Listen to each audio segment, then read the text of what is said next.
check to make sure your cell phones are turned off. We would like to thank the Santa Barbara Public Library for co-sponsoring these events with our League of Women Voters. Also, thank you to Gary Atkins Sound Systems and Sylvia Uribe for Spanish translation. This program will be translated into Spanish and will be on our website and on TVSB. The Faulkner Gallery is equipped with a T-foil loop to facilitate the use of hearing aids. Please see Jen, who just spoke, if you need any assistance with setting that up. This forum is being recorded by TVSB and will be available on Channel 17. You may check their website under On Demand and then under Video and see their schedule as to when it will be aired in both Spanish and English.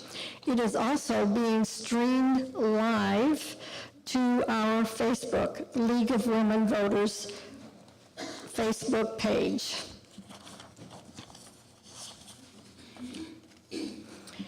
Where you may see it at lwvsantabarbara.org. You may see all our past forums as well for the past 2 years.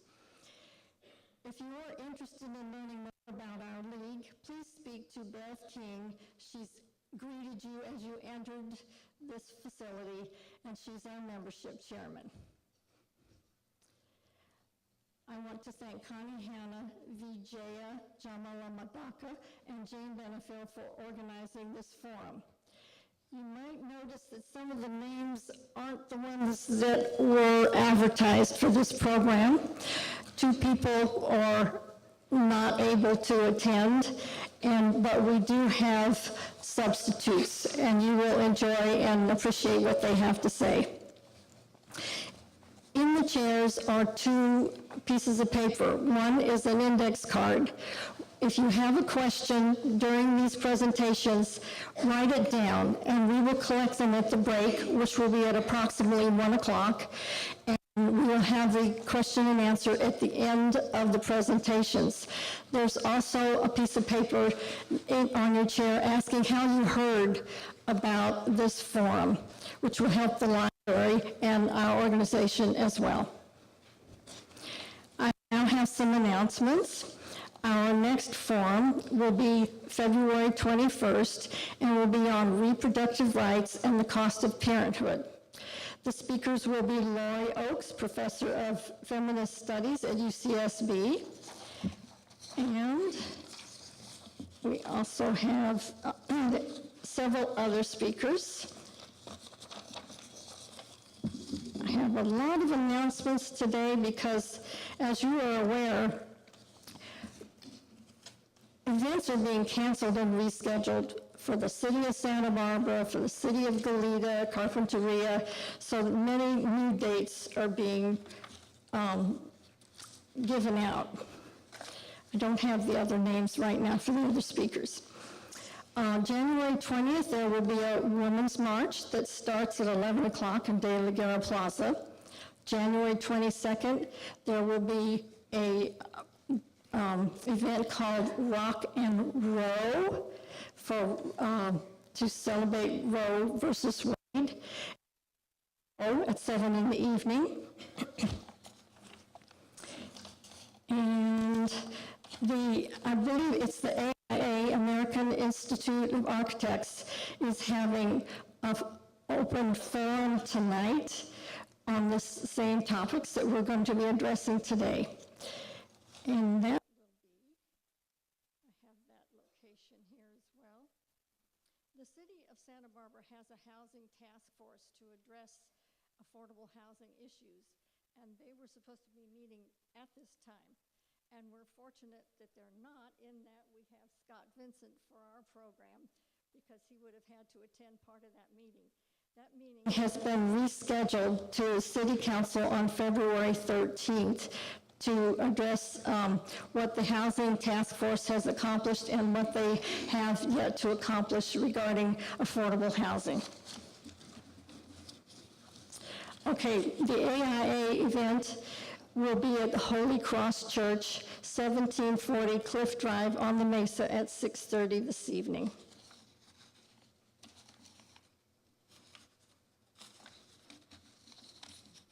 Okay.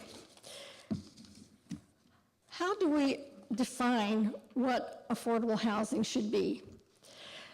Generally, it's considered to be 1/3 of your income, but rents in the county are averaging $2,500 per month for a 2-bedroom apartment.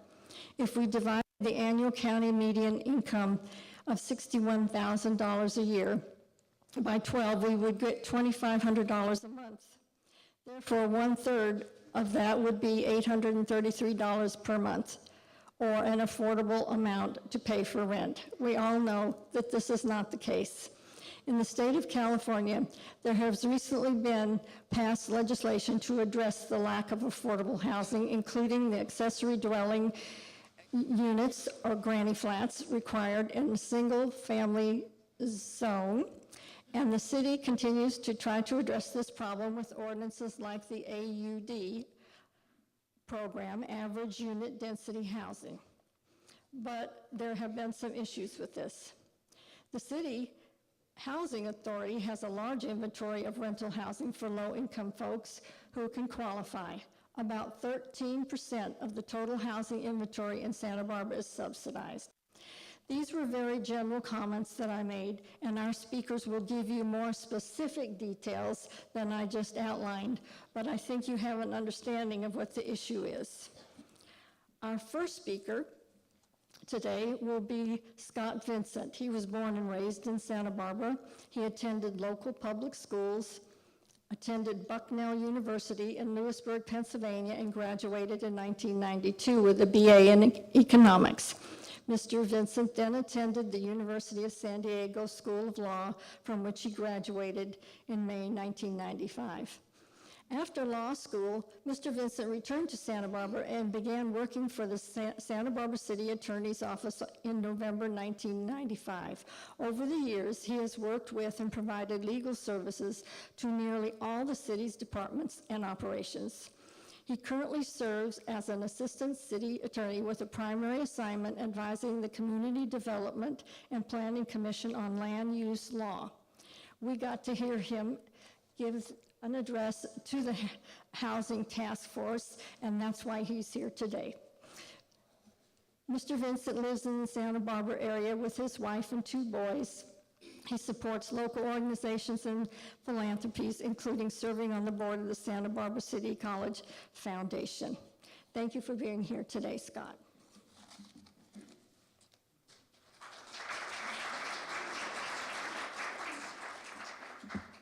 Thank you, Lindsay. Thank you for all of you coming today. The turnout is actually much better than I expected, so I apologize if you weren't able to get a hard copy of my PowerPoint presentation. I do know that people were gathering email addresses at the entrance to the auditorium today. If you would like to have an email copy of the PowerPoint presentation sent to you, I can do that after.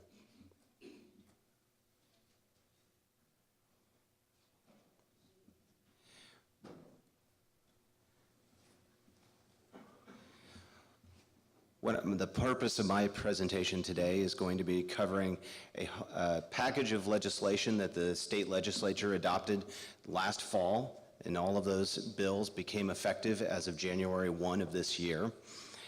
Those bills were adopted as a package and covered 3 primary topics: funding measures, streamlining measures, and accountability measures.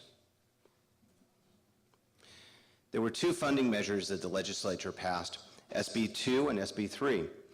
SB 2 was an adoption that charges fees for recording documents, land use transactions other than the sale of residential homes. The second bill, SB 3, will put a bond measure on the 2018 ballot for the voters to consider whether or not to adopt a bond measure funding $4 billion. SB 2 imposes the $75 to $225 fee on the recording of documents. It's expected to generate between $200 and $300 million per year that would be used for affordable housing programming.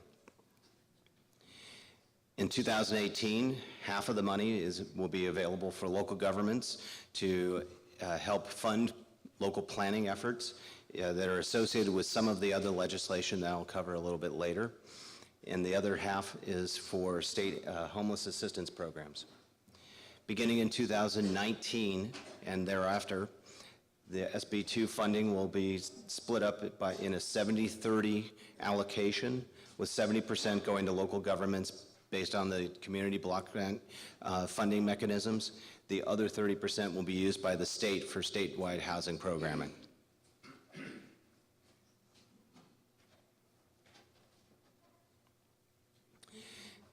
If SB3 is approved in November of 2018, as I said, it will fund a $4 billion Affordable Housing Bond Act. The split up is $1.5 billion for the state's multifamily housing program, $1 billion for the CalVet program, and another $1.5 billion allocated to farm worker, Cal Home down payment, and mortgage assistance programming, transit-oriented development, and infrastructure supporting infill housing.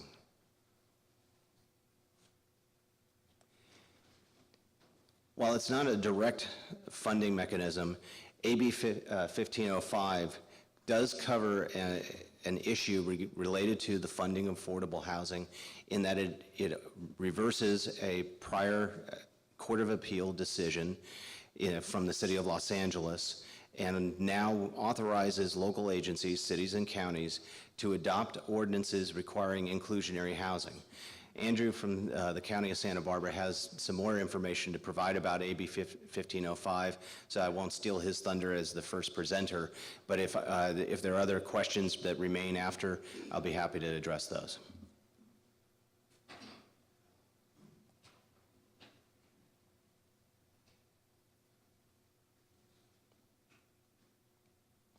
The second category of legislation that I mentioned would be a package of what I call streamlining bills. There are three separate bills. One is basically a developer-elected program of streamlining. Certain cities and counties will be required to allow streamlining based on their inability to produce housing in accordance with their RHNA allocation. The second two streamlining measures are actually locally initiated measures, and this will be something for cities and counties to consider whether or not they want to take advantage of these programs. The state essentially sold these two, the Senate Bill 540 and AB 773, as carrot measures versus SB 35 stick. They offer the opportunity for local governments to take advantage of these programs if they choose to. As I mentioned, SB 35 is a developer-initiated program. In other words, developers elect whether or not to participate in the streamlining process.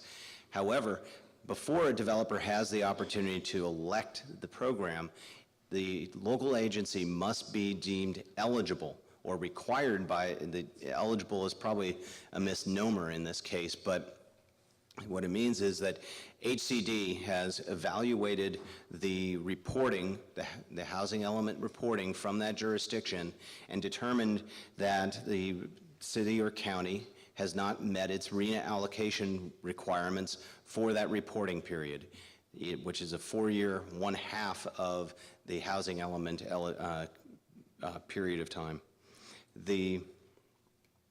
If the RHNA numbers have not been met within that reporting period, that's one element of the eligibility requirement. The second eligibility requirement divides how these deficiencies occur into two categories. The first category is when a local agency has not developed enough above moderate or non-affordable housing. This production is, if that production is not made, the developer may select this alternative, and they can produce the projects if it has more than 10 units.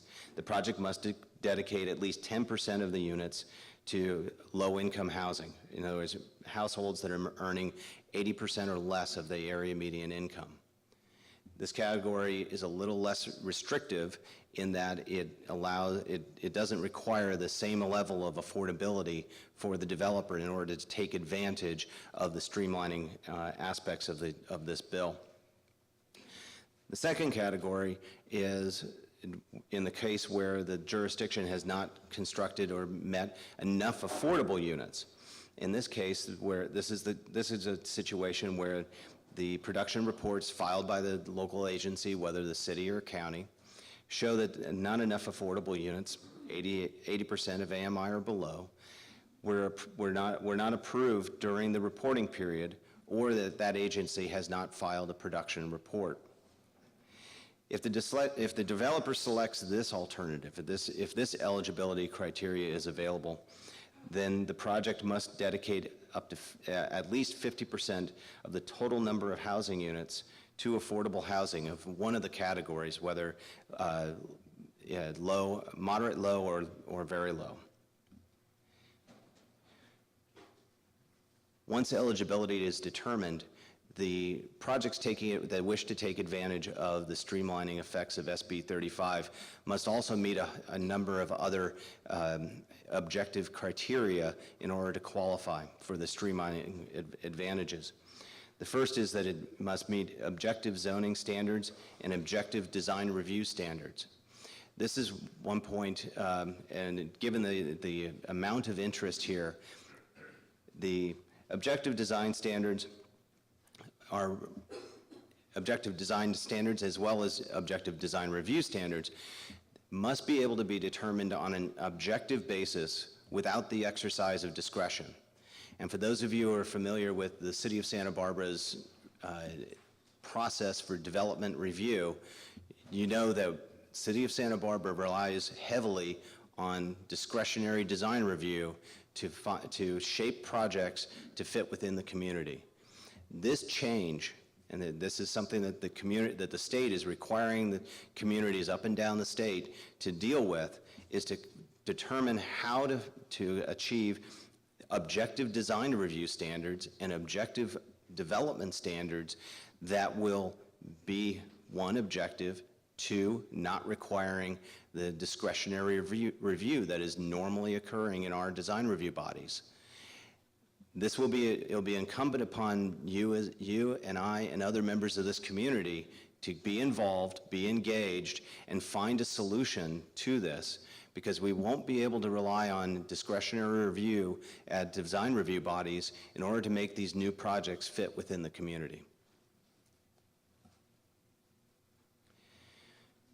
At the same time, the SB 35 definitely got a lot of attention throughout the state. However, within the city of Santa Barbara and other local jurisdictions have similar situations. There are a number of areas where SB 35 cannot be used in order to streamline a project. The list here is a complete list of the areas where development cannot be located.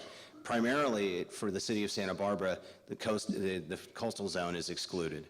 That's an important issue for the city of Santa Barbara, but it covers a large area of the city.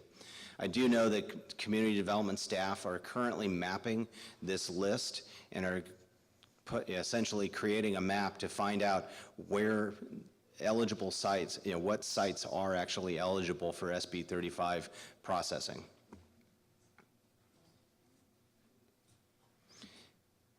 In addition, an SB 35 site, if it wishes to take advantage of the ministerial processing and the streamlined review, it cannot be located on any site where any of these following apply. The development cannot require the demolition of affordable housing, rent-controlled housing, or rental housing. It cannot be located on a site where rental housing was demolished within the last 10 years. Development would require demolition. It cannot be located where development require demolition of a historic resource, or the property contains ownership units that are currently rented to tenants. In other words, condominiums that are currently being rented as opposed to being an ownership. Lastly, if a project wishes to take advantage of SB 35, the developer must agree to pay prevailing wage. The project cannot include a subdivision. and the project cannot be located on a site of a mobile home park.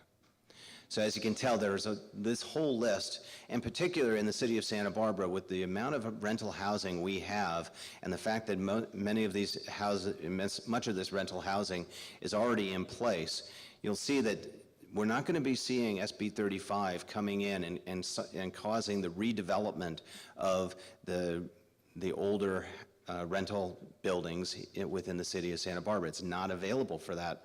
They're really, given the built-out nature of the city of Santa Barbara, SB 35 will have I would say, in gross number of projects, a little effect. However, in those projects where the SB 35 eligibility stands, the community may be surprised by projects coming in and insisting upon the ministerial review, the streamlined processing, and the lack of application of discretionary design review.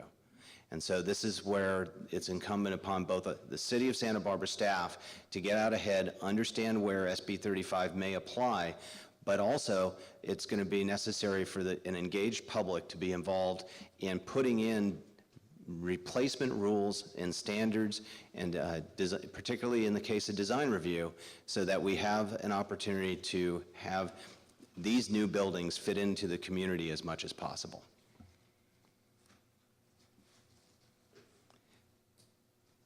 I'm going to skip over these next slides. These mostly speak to the city staff mostly, where it deals with the fact that the streamlining process accelerates the entire process for review of projects. Yes, this will assist developers in getting projects to market faster, but it does require the city staff to expend more time at the beginning. As I said before, the design, if a project qualifies for SB 35, the review is strictly focused. There can be review, there can be public meetings, but I would say that in reality they're mostly simply an informative meeting. They are not really a participatory meeting. The people will be able to make public comment, but that won't change the standards that can be applied to the projects. Lastly, SB 35 also alters the parking rules in manners similar to the parking rules associated with accessory dwelling units. So that you'll see that if you're familiar with the rules regarding accessory dwelling units, the list of areas where parking cannot be required is almost identical.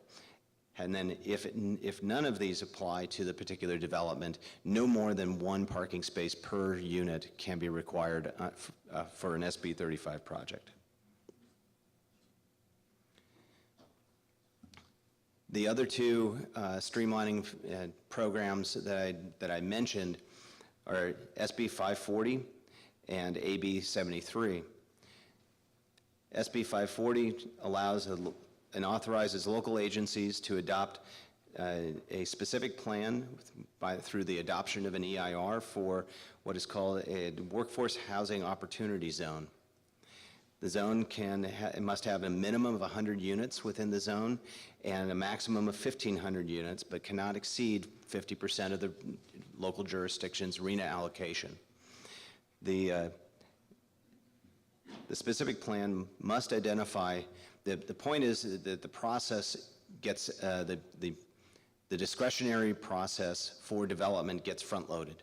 The local jurisdiction takes on that challenge by adopting the specific plan, adopting an EIR, and where then the private projects come through afterward, following the standards within the specific plan, following the mitigations within the adopted in the EIR, and then the projects go more quickly.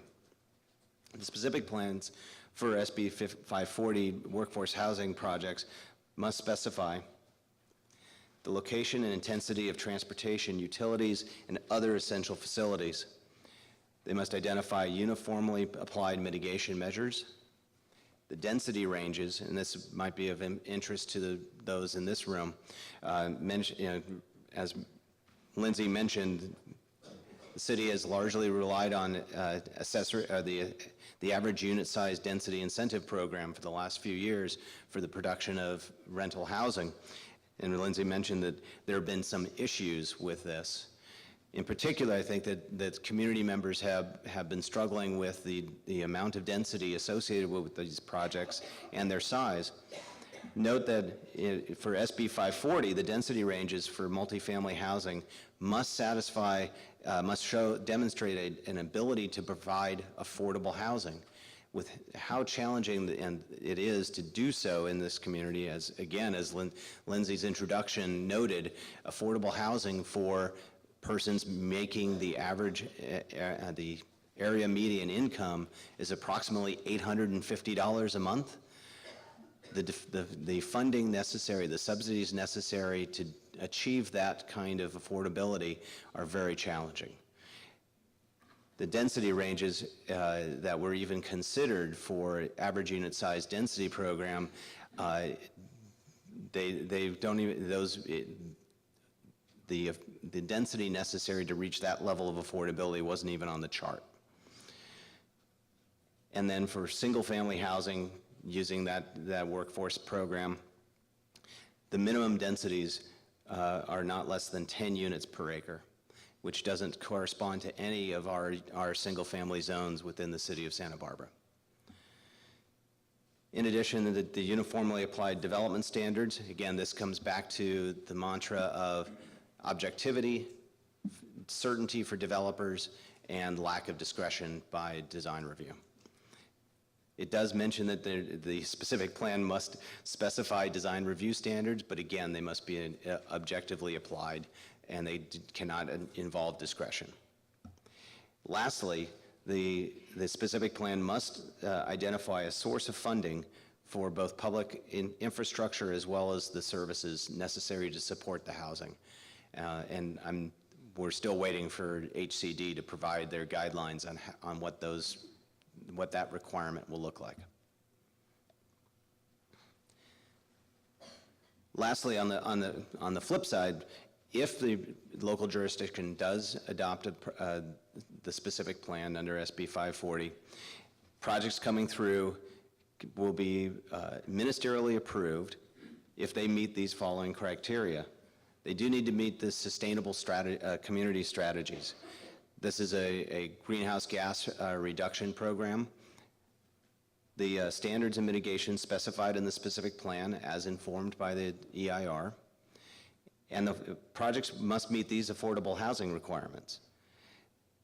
The projects must provide not less than 30% of affordable to middle or moderate income, 15% to lower income, and 5% to very low income. The developer will also, again, must agree to pay prevailing wage, as in SB 35.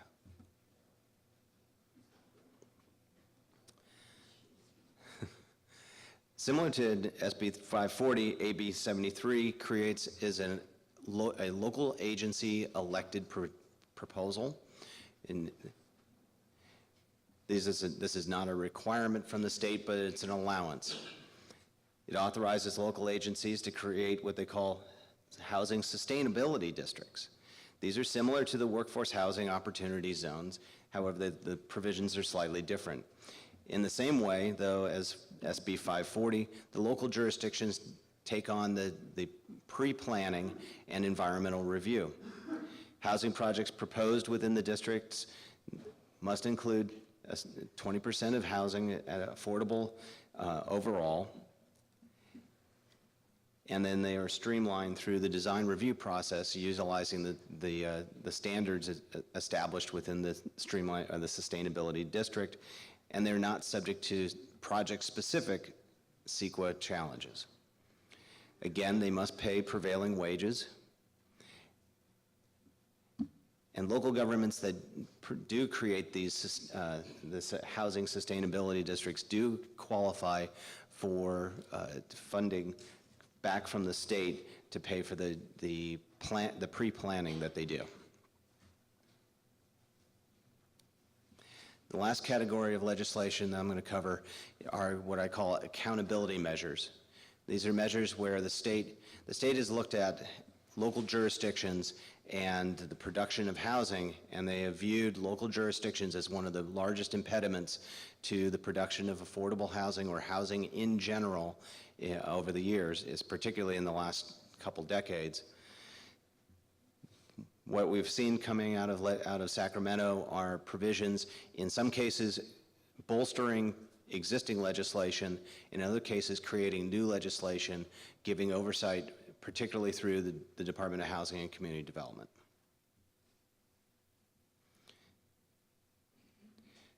No net loss housing is a term that requires, existing law under the government code requires local jurisdictions to identify within their housing element an inventory of sites that are adequate to accommodate their RHNA allocation.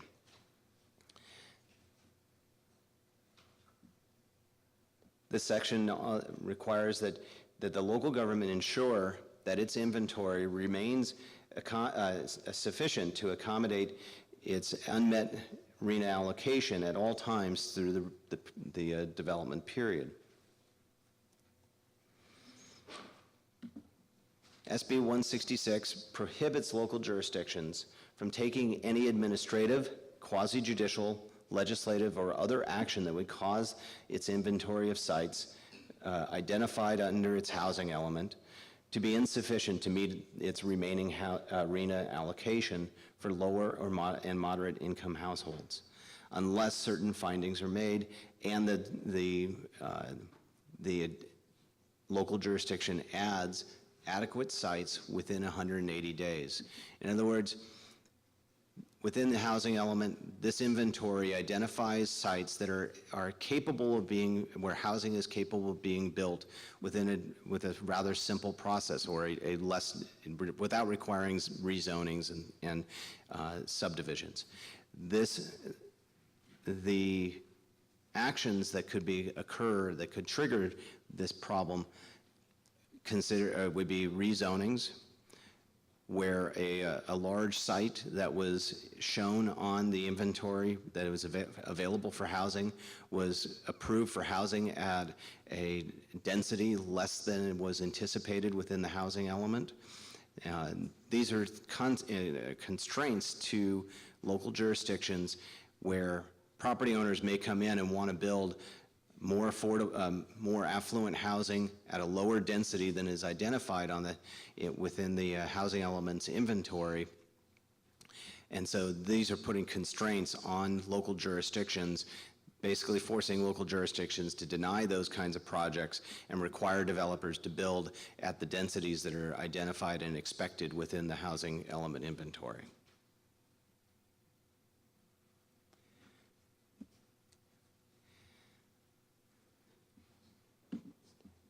AB 72 is a new provision.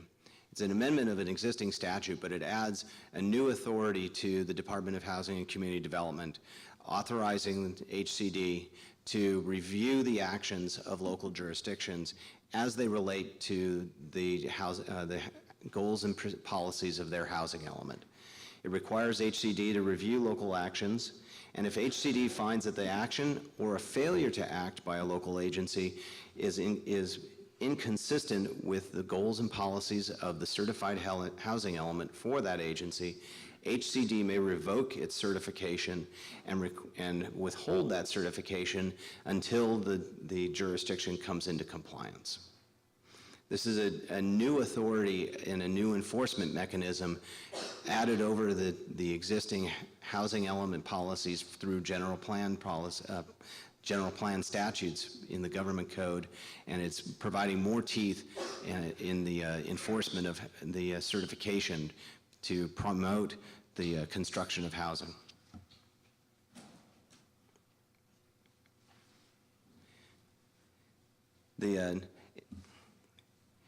In order to save some time, I'm going to go through these next two rather quickly because these are primarily focused to the local jurisdictions themselves. They require, each jurisdiction is required, it's a new requirement for charter cities to do an annual reporting to HCD on its performance within its housing element. This requirement has HCD or has local jurisdictions sending housing element reports annually detailing the number of housing development applications that are received, the number of applications that are approved, and the number of total units that are incorporated in those applications. This information, I expect, will be used by HCD in developing new legislation, new policies, advising the legislature for the production of housing. And so this is just the first step where HCD is gathering data in order to inform its future policy.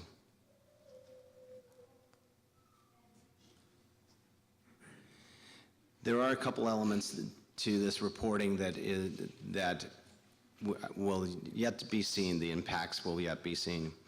One is that in the course of new housing element updates, local jurisdictions are going to be required to identify and provide an analysis to HCD about potential and actual governmental constraints, including locally adopted ordinances that directly impact the cost and supply of residential development. This will be largely focused on local impact fees and local processing fees that developers have told HCD are making it difficult to construct new housing. Other information includes the length of time between receiving a land use approval and the submittal of actually getting a building permit. That timeline, that is another area where developers are saying that the process is burdensome, that moving from simply the land use entitlement to a building permit has gone too long.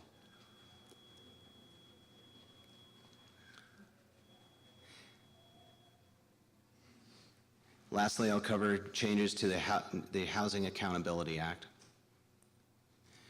The Housing Accountability Act is an existing state statute that restricts the ability of local jurisdictions to deny or reduce the density of affordable housing projects. So important changes that occurred in this last legislative session include moving the burden of proof from substantial evidence to a preponderance evidence. If a project is denied or its density is reduced, the applicant, interested housing organizations, or persons who might be eligible for living in those projects may litigate over whether or not the required findings have been made and whether or not those findings are supported by, previously it was substantial evidence, which is a rather deferential standard of review, to now a preponderance of evidence. It's a higher burden on the local jurisdiction to support its findings when it denies or reduces the size of a project, but also it's a standard of review that does not work very well with the non-objective process of looking at projects. It's difficult to, a preponderance of evidence is a 51% or a 50% plus one kind of standard, and it doesn't really work in when you're comparing how much parking somebody had or how much view shed is being blocked and those kinds of things. It really is pushing us again towards that objective kind of review of projects. The other revisions, though, it made a minor revision to how mixed-use development is defined, makes it a little bit easier for the developers. They have more flexibility. Simply, a mixed-use project is considered a housing project if 2/3 is housing versus commercial. The last part that I'll cover here is that the definition of housing organizations. This includes trade organizations and nonprofit agencies that are engaged in the providing of affordable housing. If they litigate and are prevailing parties, they now can receive attorney's fees, whereas in the past they did not get. They could be a party to litigation, but they would not get their attorney's fees.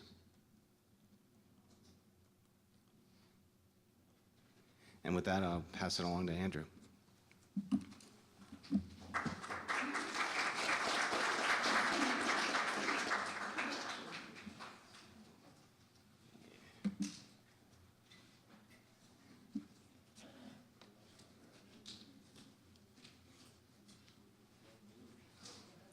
I had mentioned that some of the speakers here are different from the ones that were out in the public, announced in the public.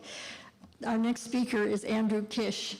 He is with he is a housing program specialist too with the Santa Barbara County. I called to confirm our speaker yesterday, and he answered the phone and said, well, she's out of the office till February. And I'm like, what? And he jumped right in and said, I will check, I will come, I will do this. He sent me his slides, and we are so grateful he's here today. He is a housing program specialist who has been working for the County of Santa Barbara since 2015. He has been a licensed real estate broker since 2005 and has a background in real estate finance and property management. Thank you for being here today.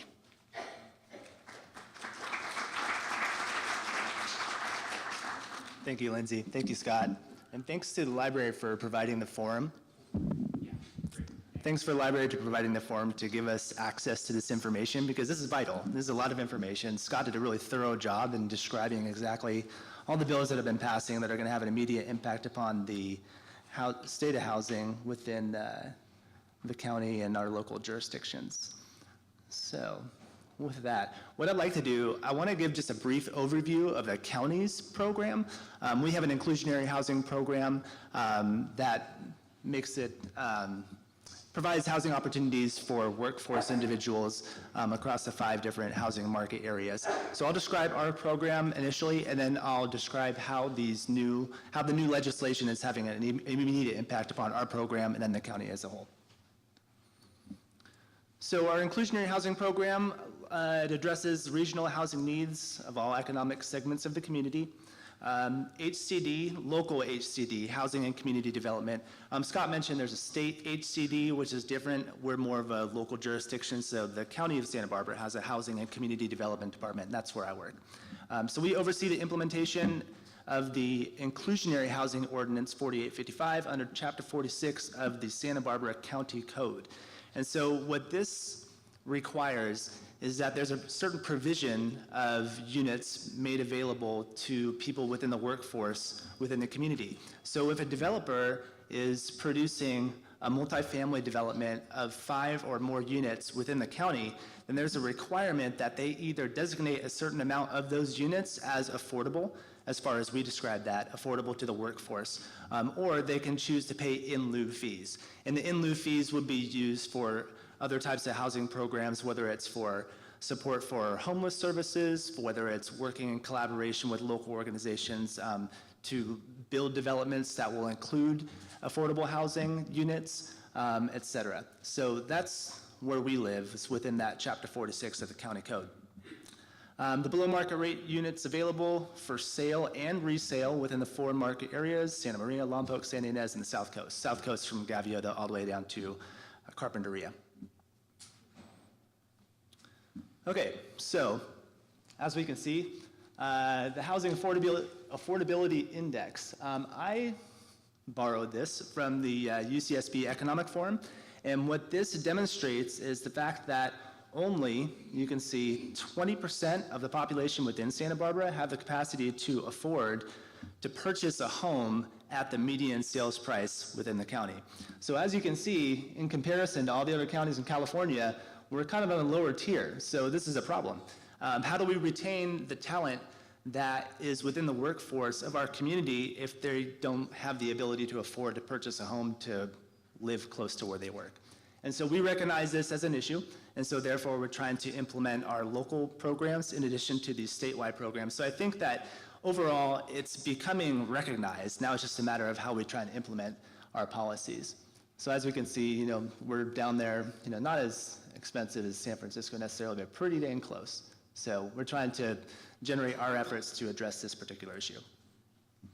Our program, we require there's specific criteria that applicants will meet in order to qualify for either the rental or the purchase of our below market rate units. When I say below market rate, that just means that it's more affordable than the fair market rate. So for instance, I think Lindsay was mentioning the average or the median fair market rate rental would be about $2,500 for a 2-bedroom within the city and the county. So we work with the developers through our ordinance to require that certain units are provided at a below market rate. And a below market rate we determine is affordable because as far as the income for individuals that meet particular workforce categories, we want to make sure that no more than 30% of their income is allocated toward their housing expenses. So we require that nobody has owned property for the last 3 years before they apply through our program for either rentals or for purchases. We require that the household has been established for 6 months prior. So if it's a household of 2 applying for a 2-bedroom, we want to make sure that that 2-person household has been in existence for 6 months prior. They must live or work within Santa Barbara County. The units will be the applicant's primary residence, so obviously they're not going to be able to rent out those units once they move in. When they're purchasing, there's a requirement of at least 3% for a down payment, and there's different lenders locally that can work with applicants for the purpose of allowing them to qualify for certain grants, depending on what type of industry that they work within. So it's possible for somebody to come in with less than a 3% down payment because they maybe work within the service industry as a teacher, firefighter, nurse, what have you, and they can get certain types of grants that would be almost like gift funds that they can use for the purpose of establishing that down payment. Applicants who purchase within our program, they're required to sign what we call as a resale restrictive covenant, which just ensures that these units stay at that below market rate for a period of time until that covenant expires. Usually it's about 30 years. And then there's income and asset restrictions. And as far as income restrictions, this is where we are. So this is based upon the median income for the county of Santa Barbara is $77,100. And so we try and break it down according to these different categories: very low, low, low moderate, upper moderate, middle median, and workforce. One of our more recent projects, it's up on Patterson. It's the Cavaletto Tree Farm. They used to sell Christmas trees up there. Is anybody familiar with this area? It's a nice development, and in order for them to get past, I think it was about 15 years worth of negotiation with the county, they agreed to provide so many workforce units to be affordable for individuals that make up to 200% of the area median income. So we can see the household size is 1 to 8, and then you can see that the income for that household will work along those particular categories. So this is our matrix, and this is how we identify who can qualify for which particular units. Different housing market areas have different requirements for those developers. So if there's a developer that's building a multifamily development within South County, there's more of a requirement for them to provide units for individuals that meet that workforce category, because there's less people within that workforce that can afford to purchase a unit in South County, as opposed to North County where it's more affordable. So if someone's making up to 200% of the area median income in the North County, there's more opportunities for them to buy up there. So if somebody's developing up in Lompoc, for instance, or Santa Maria, there may not be as much of a requirement for that developer to build so many units to be allocated toward the workforce necessarily, because it's more affordable. Okay, so that being said, how do these state laws have an impact upon our program? The one that struck me, I guess that would have the most immediate impact, I would imagine, is Assembly Bill 1505. And so this is what they refer to as the Palmer Fix. So since the Court of Appeals 2009 decision in Palmer/Sixth Street Properties Limited Partnership versus the City of Los Angeles, local agencies have not been able to require affordable housing and rental projects. Does anybody know why? This was construed back in 2009 as a form of rent control. And so because of that, the judge determined that that was not applicable for these developments. So AB 1505 provides specific authorization for these affordable housing requirements, so long as an alternative means of compliance, such as in lieu fees, is also provided. So like I said, when the developers are producing units for our program currently, there's only a requirement for them to either designate resale units right now. There wasn't a requirement for them to designate below market rate rental units because of this Palmer case. So AB 1505 almost flips that case upside down. So now there is a requirement for developers who are building these multifamily units to include a certain percentage of those units as rentals and resale units, or they can choose to essentially cut a check to the county And we use that money to allocate toward different local programs, whether it's Transition House, PATH, Habitat for Humanity, Housing Authority. So the goal is to continue to provide affordable housing, and they can either choose to do so through cutting a check to the county, we can allocate those funds, or they can provide the units. We prefer the units because, as you guys know, there's a very limited inventory within the city, within the county, so we want to make sure we're trying to increase the units available. And not just purchase units, not just resale units, because oftentimes for the individuals that are trying to find housing, they may not have enough money or the resources to come up with a down payment, and they still need housing because they want to live close to where they work. They don't want to have to commute from Camarillo to work up in Santa Barbara Unified School District. They don't want to have to commute from Santa Maria to come work for the fire department down here. So even though there's not, currently there were only resale requirements, having the rental provision in there, I think will create more opportunities for people to have units to live close to where they work and not be required to purchase, not be required to commit to a 30-year long-term relationship with their lender for the purpose of staying in that unit. So more rental units will be coming online as far as this is concerned. Okay. And a couple more of the Senate bills that I thought would have an impact upon our program at least. And Scott mentioned this beforehand, the SB2, Senate Bill 2, and that had to do with the recording fees. So anytime that somebody goes across the street to the county recorder's office and they're recording certain real estate documents, whether it's a refinance, whether it's a purchase, whether it's a sale, there are fees that will be required, anywhere between $75 to I think $225. And in communications with our county assessor's office, they're currently pooling that money. They have not sent that money to the state because there's no requirement for them to do so. They're waiting for the direction to determine how to allocate those funds. So those reserves are building, and then those funds will be used for the provision of certain affordable housing units, whether it's for contribution toward planning stages or through the allocation toward those different types of community partnerships that the county's already established.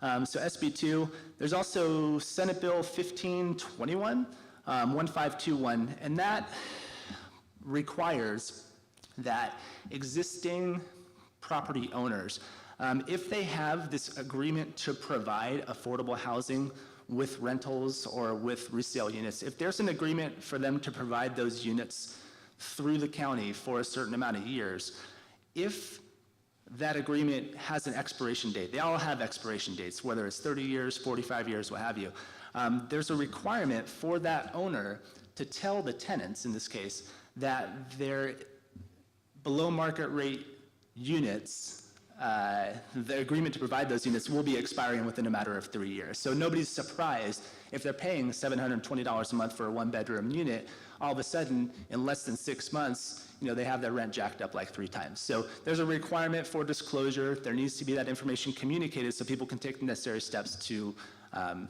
relocate if that was the requirement. So that was it for me. I think we're taking a break right now, but I'll let Lindsay go ahead. Thanks.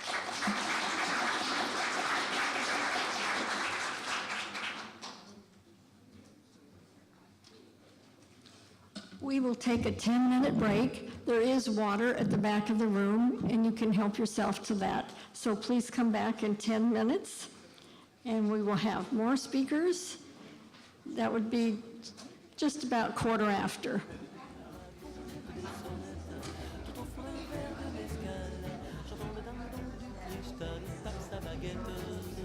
Je cherche la fée clochette, la fée des boîtes de nuit. Je cherche la fée clochette, celle qui fait toujours rentrer gratuit. Je cherche ma fontainette, la fée des fêtes, la fée des bars. Ma fée clochette qui fait toujours rentrer gratuit. We will have questions available after the presentations have completed.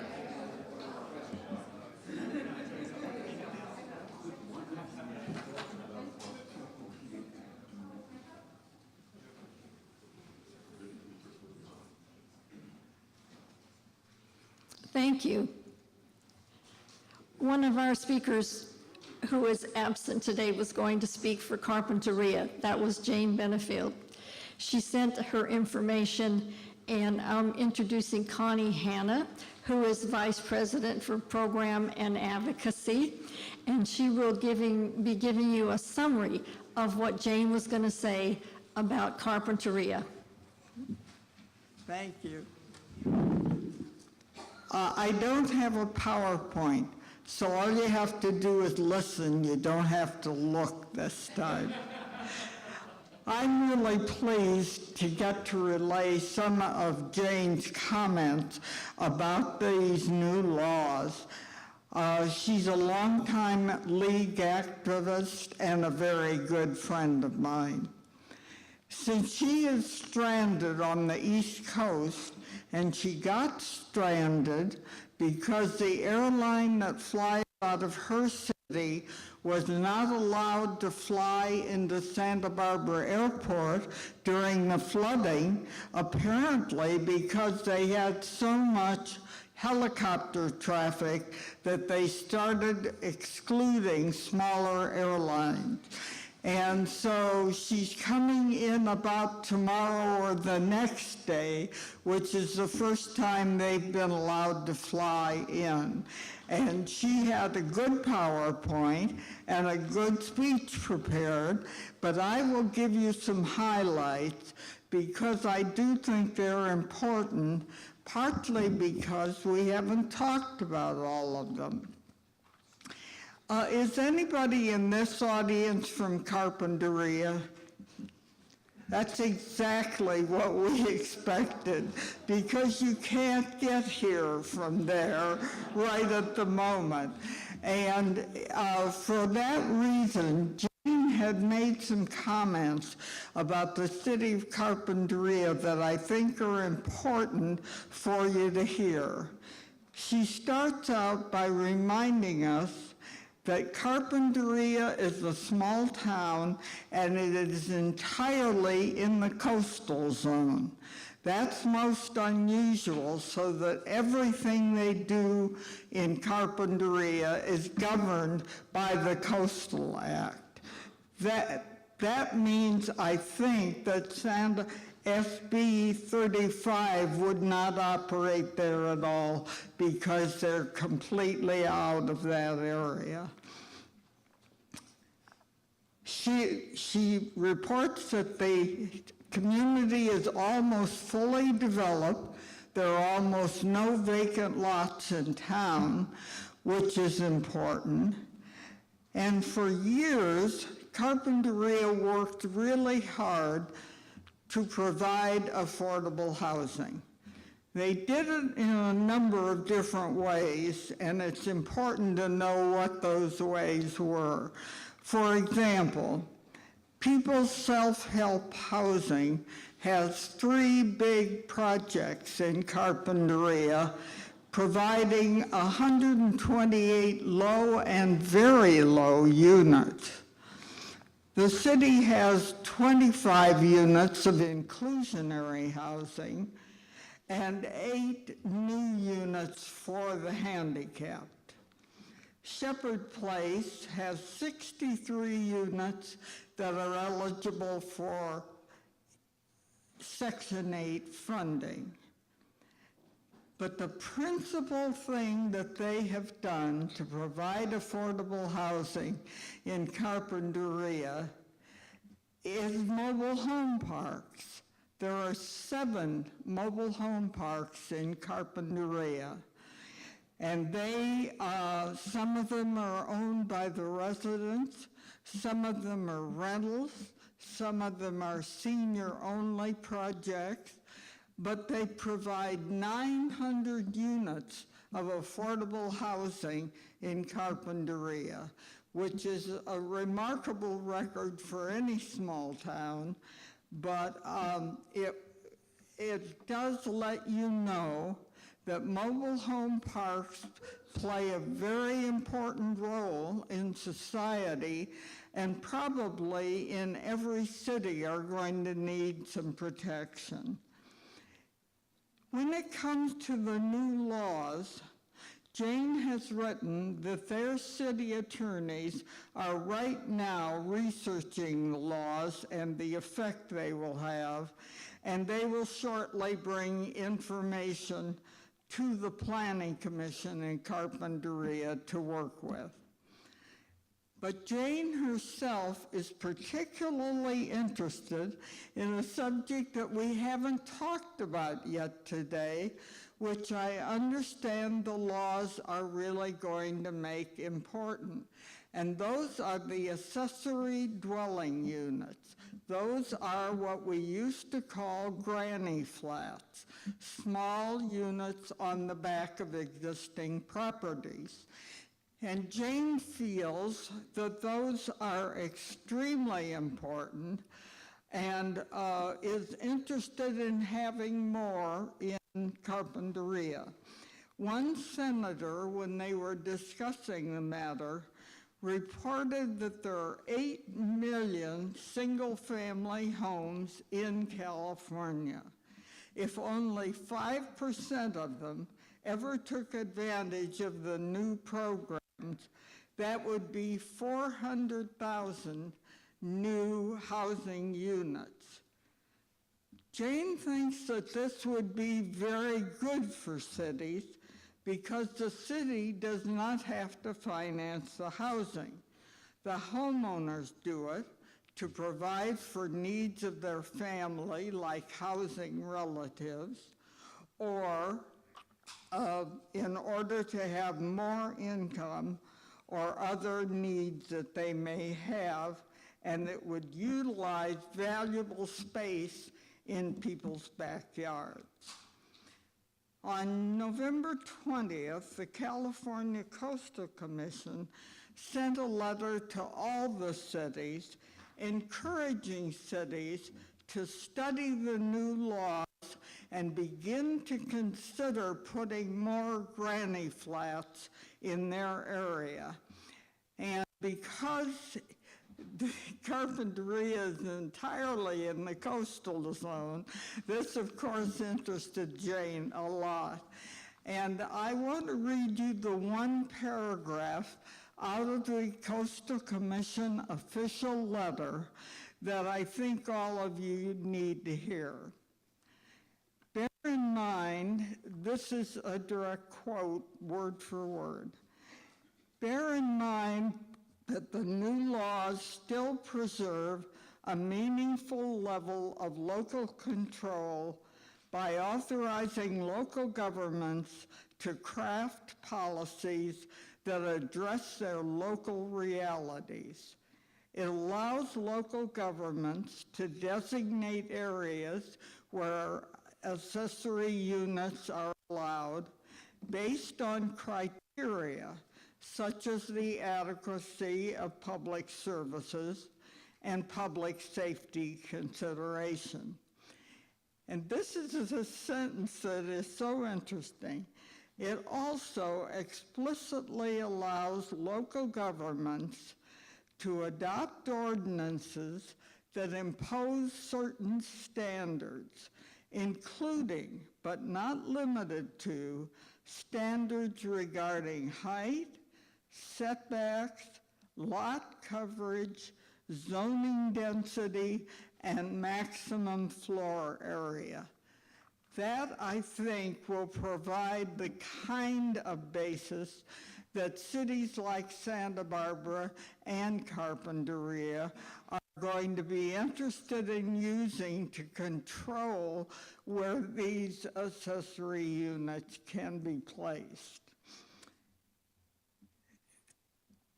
I think we haven't talked much about these accessory units, and during the question period, I think it would be good if Scott Vincent were to talk a little bit about the specific laws that seem to be encouraging granny flats in a way that we have not done in the past.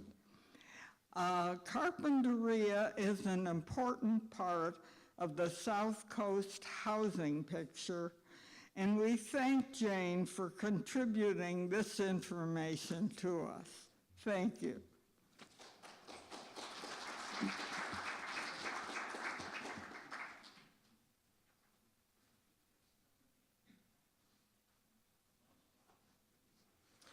I did not mention Connie is the chairperson of our Sustainable Communities Committee and is very active in the area of housing.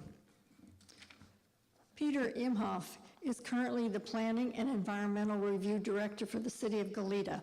He previously served as Deputy Executive Director, Planning Division for the Santa Barbara County Association for Governments, SBCAG, from May 2011 to August 2017, where he supervised development of SBCAG's Regional Transportation Plan, Sustainable Communities Strategy, Regional Growth Forecast, Regional Housing Needs Allocation Plan, and Congestion Management Program, among other planning efforts. Before joining SBCAG, Peter worked for 8 years in the County of Santa Barbara's Planning and Development Department as a supervising planner in both its long-range planning and development review divisions, and for 2 years as a coastal program analyst with the California Coastal Commission. Before moving to public sector planning, he worked as an attorney for 5 years in private law practice. He received his master's of planning, city planning degree, and his JD from UC Berkeley, and his bachelor's degree in philosophy from Princeton University. Thank you for coming.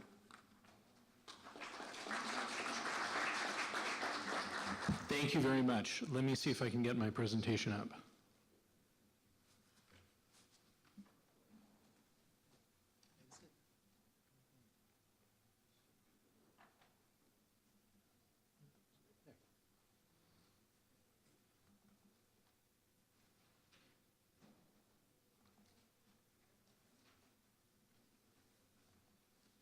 Okay, so thank you for your patience.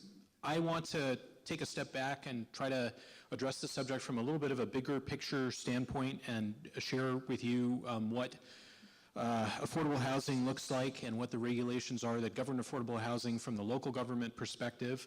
I have a unique perspective because I've worked both at the regional level, where I've been responsible for the overarching housing allocation and identification of housing needs, and now at the local government level, where I get to be on the ground helping to plan for housing in the city of Goleta. So we've been talking today about these new laws, these 15 new laws that the state passed that are going to further affordable housing. And in order to understand really how those have an effect, we need to think about them in terms of the existing framework which they change. So just to summarize, the new laws, the 15 new laws that we've heard about in more detail, have a number of major effects that change the landscape of how affordable housing is provided in California. And the bottom line is that the Housing and Community Development Department in Sacramento and the legislature are intent on speeding up housing development by limiting local discretion and by simplifying the permit process. And there are many who believe that that results in effectively in less local control. So these new laws are going to ultimately mean less local discretion for specific projects and housing developments, more rigorous monitoring and reporting, scrutiny of the projects that come through local governments, and of our housing elements. And ultimately they're going to result in higher density housing and in more challenges as we go forward through new planning cycles. So the existing system is based on an identification and an allocation of housing need on a regional basis. So the state requires each region on a regular basis to identify how it's going to grow through a regional growth forecast. And that regional growth forecast turns into an assessment of regional housing needs, or the dreaded RHNA. The RHNA is the Regional Housing Needs Assessment, which is then divided up by the regional governing body, in our case SBCAG, to the member agencies of that region, and each one of those jurisdictions has to absorb and plan for the identified housing need. And that happens now on an 8-year cycle, and as was mentioned previously, this process now has to be consistent with the overarching plan for how we address our transportation needs and be done in a way that reduces greenhouse gas emissions. So the Regional Transportation Plan and Sustainable Community Strategy, or RTP-SCS, those are one and the same in this region. Those essentially allocate growth across the region in a way that won't produce new vehicle trips. So the whole housing process has to fit within that framework. Then local governments, they have to respond to the allocation that they get and provide potential sites for housing development, and those have to be broken down by income categories, and they have to be zoned appropriately by way of density and development standards to provide adequate capacity for the meeting of that regional need. Adequate capacity means that if land inventory doesn't fully accommodate the housing need, then the local government has to rezone new sites, typically, and that's something which now, under the new framework, it's important for local governments to get out ahead of. If they don't plan for or zone adequate sites up front, then they're going to be faced with a number of other special rules and requirements, including by right approval, where there are limitations on discretion over those projects.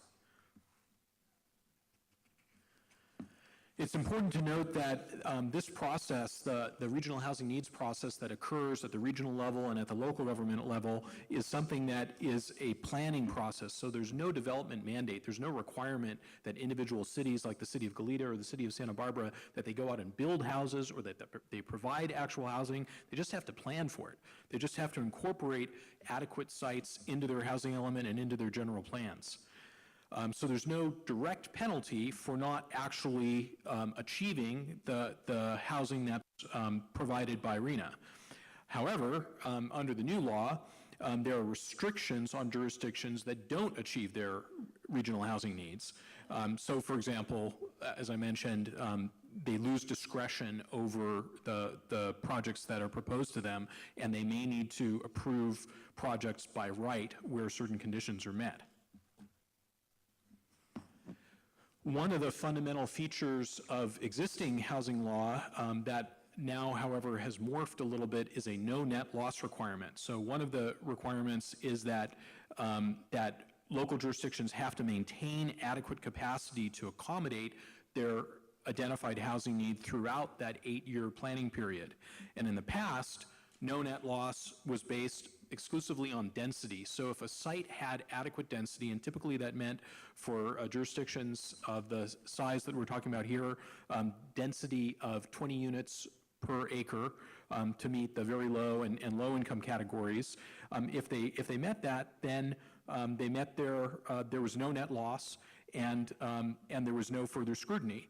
However, under the new law, now affordability is a separate requirement.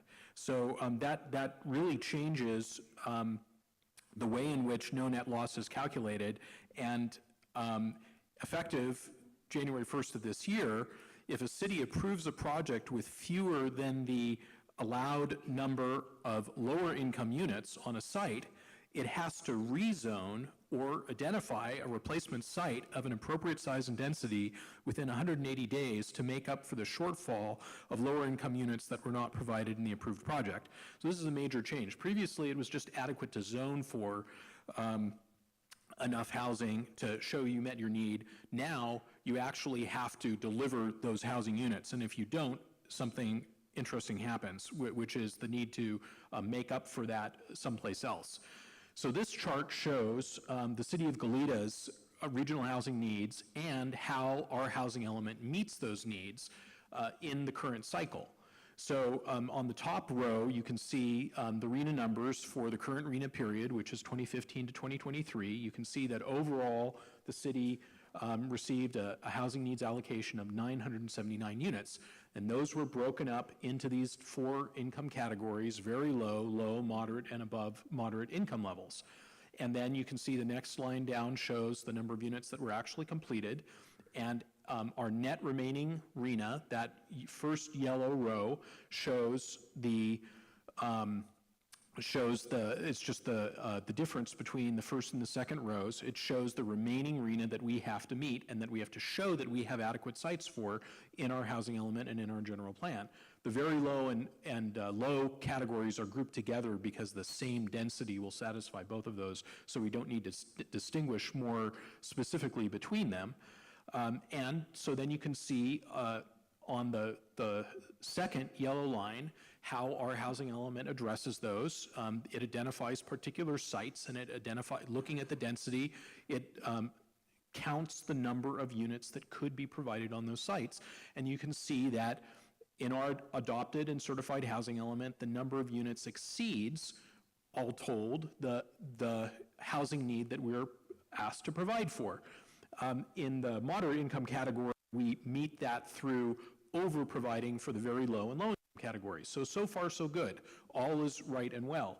However, now under the new housing laws, any time a site is developed and it produces less than the assumed number of housing units, we now have to go back and identify how we're going to make up those units.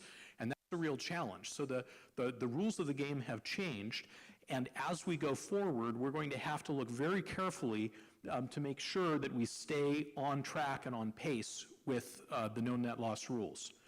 So what are some of the ways that we're going to be doing that?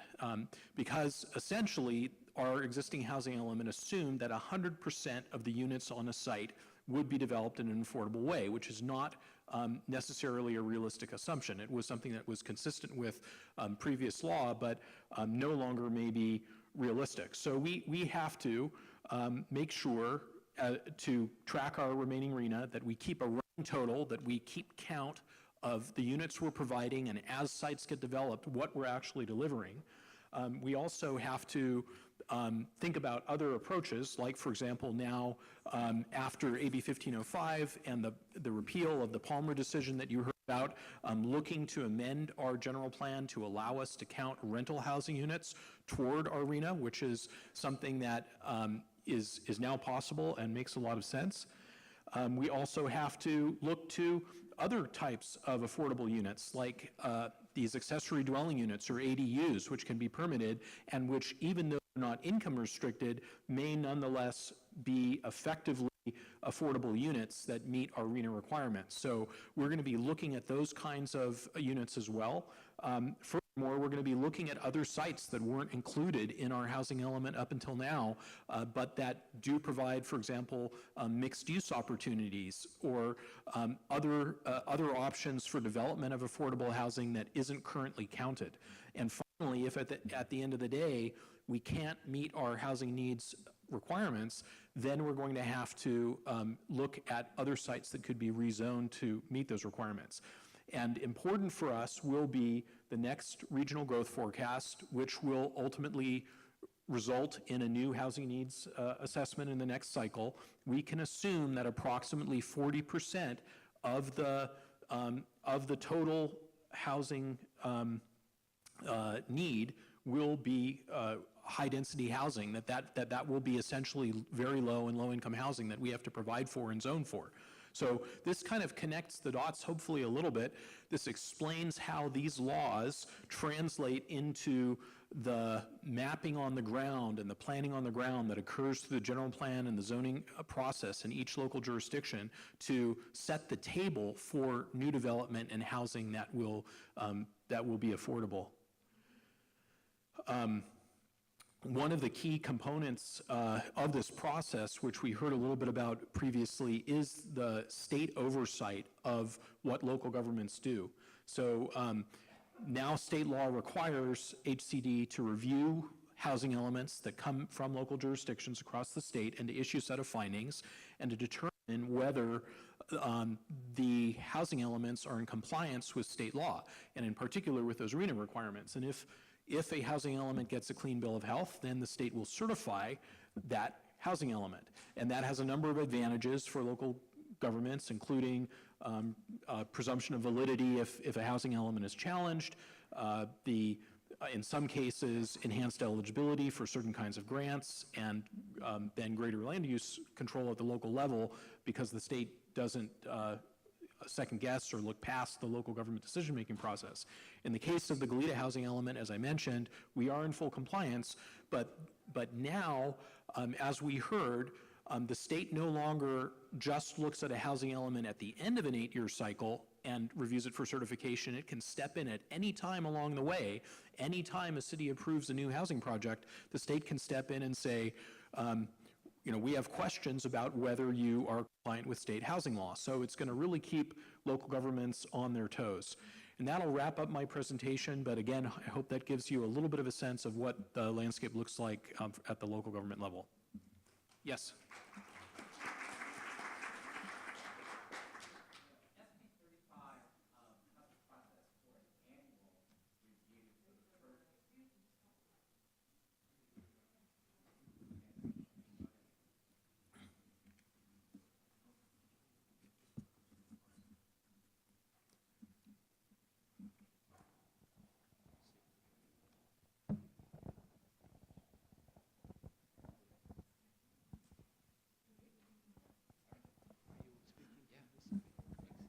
Hi.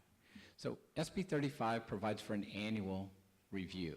So you were just saying that it used to be an 8-year review. Now it's going to be an annual review. Have you given much thought to that and how the city of Goleta will report and what impact it has on your ongoing planning? Yeah, well, I think like a lot of jurisdictions, we're still wrapping our arms around these new requirements, but we have started to give it some thought. We did give a similar presentation to our city council last night and to our planning commission a week ago, and essentially we have to be on our toes throughout the entire 8-year cycle. So we have to know what our inventory looks like. We have to understand how development proposals that are before our elected officials will affect our inventory, and if we're going to fall short of our housing needs assessment, we have to have a plan B. We have to have a backup plan for how we're going to meet those numbers.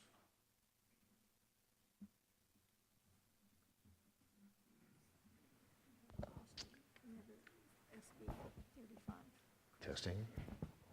So I have a question here. It says, when will the city work on form-based code design? This seems to need to be fast-tracked under SB 335. And certainly, so the city of Goleta is presently undertaking a zoning ordinance rewrite and update, and that's been in process for a few years now. That's something that will be going forward. It doesn't incorporate form-based designs per se. That's a specific. Most zoning codes are use-based. They say what you can build where based on a list of allowable uses as opposed to what a building looks like, which is a form-based code. So we're hewing to a more traditional format for our zoning code, but certainly we're going to be thinking about how that zoning implements our general plan and where densities can be required in a way that that will help us meet our housing needs and especially affordable housing needs. You can have a seat. Yeah, that's good, thank you. Just to add on to what Peter was just saying, form-based coding is certainly one method of addressing the SB 35 objective design review standards. The other forms wouldn't necessarily have to go all the way to what a form-based code. If for those of you who are not familiar, form-based coding is where you actually, the community and the decision makers decide on what a block face is going to look like, how tall the structures will be, what the setbacks will look like, even sometimes the design and what the architecture looks like, all in advance. And then the developers come in and basically build the buildings to the specified design. That is certainly a way of meeting the objective design review standard. So far, the community of Santa Barbara did consider form-based coding to a degree in the last general plan update and didn't go forward with that. However, it doesn't mean that it's off the table entirely, and with the requirements of SB 35, I could see where it would, a discussion would get new life.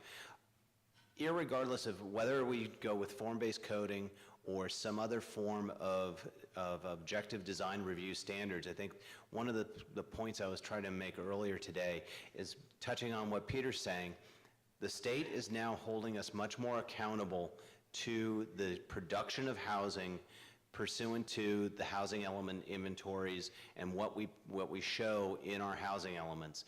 And either through the no net loss housing statute, the Housing Accountability Act, and also SB 35, we're not going to be able to rely on design review to modulate and fit projects into the community as much as the city of Santa Barbara has been reliant upon in the past. We are going to need to get honest with our zoning, honest with our design review, so that when a project comes in, they know what to expect, as well as the public needs to know what to expect. A member of the audience came up during the break and asked what people can do here. Couple different things. One is stay engaged and look for opportunities to get involved in future design review standard discussions. I expect the Planning Commission, design review bodies, and City Council to be addressing this issue in the coming year. It's going to be necessary to do so in order to be ready for SB 35 and its requirements. So far, we as the city are not in compliance with our RHNA numbers, and it's unlikely that we will be during this planning period. And so we have to be ready to address those issues and those requirements under SB 35. Or what will end up happening is we'll have a project or multiple projects come in, utilize the SB 35 streamlining, and we may get something that we weren't expecting. We have a question from the audience. When do you foresee that our city or county will approve rent control?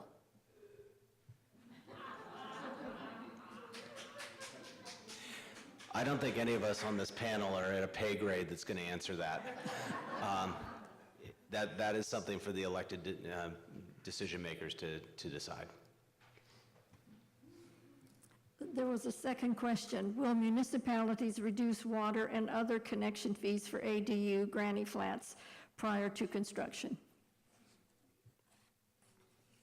Well, I can speak for the city of Santa Barbara in that we adopted an ordinance before the end of the year where accessory dwelling units do not require new meters for the accessory dwelling units.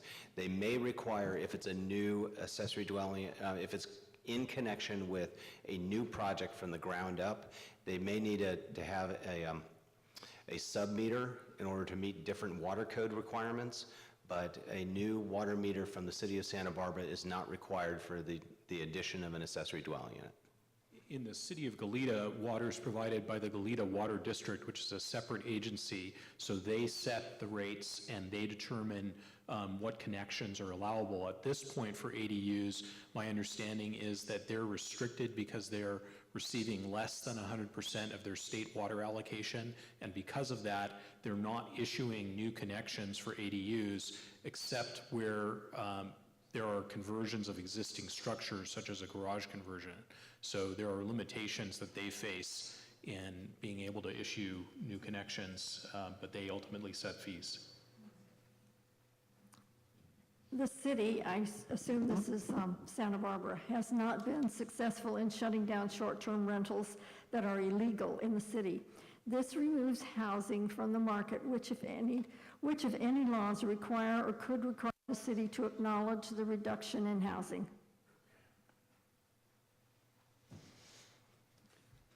Well, the city is in the process of shutting down short-term rentals. When we can enforce on them, we do. And as far as the housing units, we are processing a number of accessory dwelling unit projects. The number is in excess of 280 accessory dwelling unit applications are either someplace in the process. And so the city is trying to address getting those housing units forward. For Andrew, this question's for Andrew. For those of us who live in Nolita, are there any departments or task forces that focus on planning or policies that would encourage more affordable units to be built? We have a housing task force for the county. We meet, I think, on a quarterly basis. The most recent meeting was canceled due to all the existing disasters. Jaime Valdez from the city of Goleta is a good contact if you wanted to either communicate with him in regards to the topics being discussed or participate in any way, shape, or form. But yes, there is the form, and it would handle inquiries regarding the unincorporated parts of Santa Barbara County, including Nolita. For any of the speakers, can you recommend who to talk to who would advise a group or local residents that would like to pursue a co-op for a housing community that would combine homeowners, renters, and investors?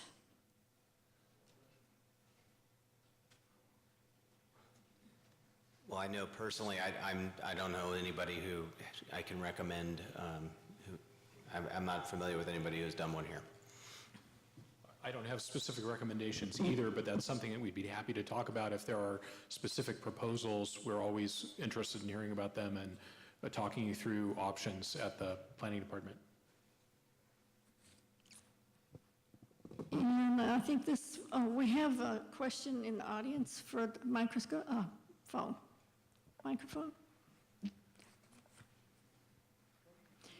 We want questions Yeah, only. I have a question. My name's Clint Orr, and this would be for Scott Vincent, Santa Barbara. I understand that the built-out nature of Santa Barbara, and I understand that we're looking to provide workforce affordable units. Now, the idea of the mobile home parks and the granny flats doesn't really address the workforce, particularly the people that are in their 30s and 40s that have been going to the schools and churches in our community. So I have proposed something at the city level before, recently. Sir, this is for questions. Okay, here's a question. Can we put existing renters into existing homes by putting in a $300,000, for example, first trust deed they qualify for, and putting a $600,000 second trust deed straight note, 15-year, to ease the affordability crisis? So we put people into a $300,000 first trust deed, and we move assets to their benefit, like a municipal bond of $600,000 that sits on their home as a straight note for 15 years at, say, 4%. I'm not understanding exactly, who is providing this financing? You wanting the city to provide the financing? The $300,000 would be from any lender, probably. I could name a few. The $600,000 second trust deeds would have to be subsidized either through housing or from philanthropic or from family trusts that would like to see local renters get into the houses where they are and stay at their local churches and stay at the local schools and parks. And I would say, like Peter in the city of Goleta, the city of Santa Barbara is interested in understanding specific proposals. There are a lot of moving parts in your proposal, and it wouldn't be, I can't give you an answer right now with that. Okay, thank you. Thank you. So I just want to say thank you so much to the library and League of Women Voters for holding this forum. And I love Santa Barbara, and I want to keep living here. And you know, I see a few other faces here that are probably struggling to, and seeing friends move and have to leave because they can't afford places to live. My question is, you each work in housing and you're bringing a great perspective. I'm curious what you think the relationship between our homeless or houseless population is to the number of units that we've built and currently have on the market in Santa Barbara. And I think this is an issue in Goleta, but it's obviously much more visible in Santa Barbara.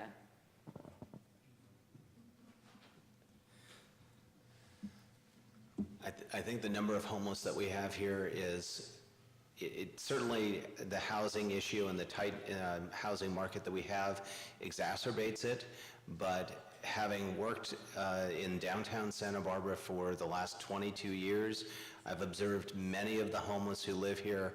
Many of them are chronically homeless. They are resistant to assistance. Some of them so the cost of housing is an issue. It is not the only issue or the only cause for homelessness. And we need to address all of those things, but they take different actions to address them. While that may certainly be true, I heard a statistic that I think the state of California has something like 39% of the homeless population in the United States, but only 12% of the overall population. So clearly there's something about California that's different from the rest of the nation. And I have no doubt that homelessness and its pervasiveness in California was a motivational factor for the state legislature in passing these laws and trying to push for more affordable housing. So more affordable housing and options that are truly affordable at low and very low income levels will probably have a beneficial effect on homelessness. And you know, it is an important part of a really difficult, complicated net of problems. Cheryl, did you have a question? Hi, my name is Cheryl Rogers. I'm a former city housing commissioner and a former city planner with the City of Los Angeles, specializing in housing. And my question is, I recently read an article about, it was in the New York Times, about this blog called Gimme Shelter, and it talked about congregate housing development in the City of London, providing affordable housing to young professionals, large congregate housing where they had large kitchens, large living rooms. I think that everyone needs to think innovatively to resolve the issue. Thank you. I'm going to take this final question that was written out. This will be the last question. Recent events have shown how important it is to have our workforce living in our community. Would Santa Barbara ever consider something like mixed-use business and first-floor living units and first and second floor living units? Mixed use. I know that the city zoning does allow for mixed use in most of the commercial zones, and there are mixed-use projects and live-work projects that have been developed. I know of one specifically on Yananali Street, and there are others elsewhere in town. That is a viable option, and we just need to have people propose them. What did you do with the $4.4 billion? I would like to reiterate what Scott said, that it is incumbent on us,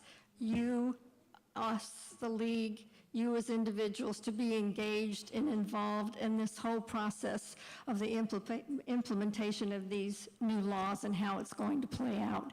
Thank you for being here today.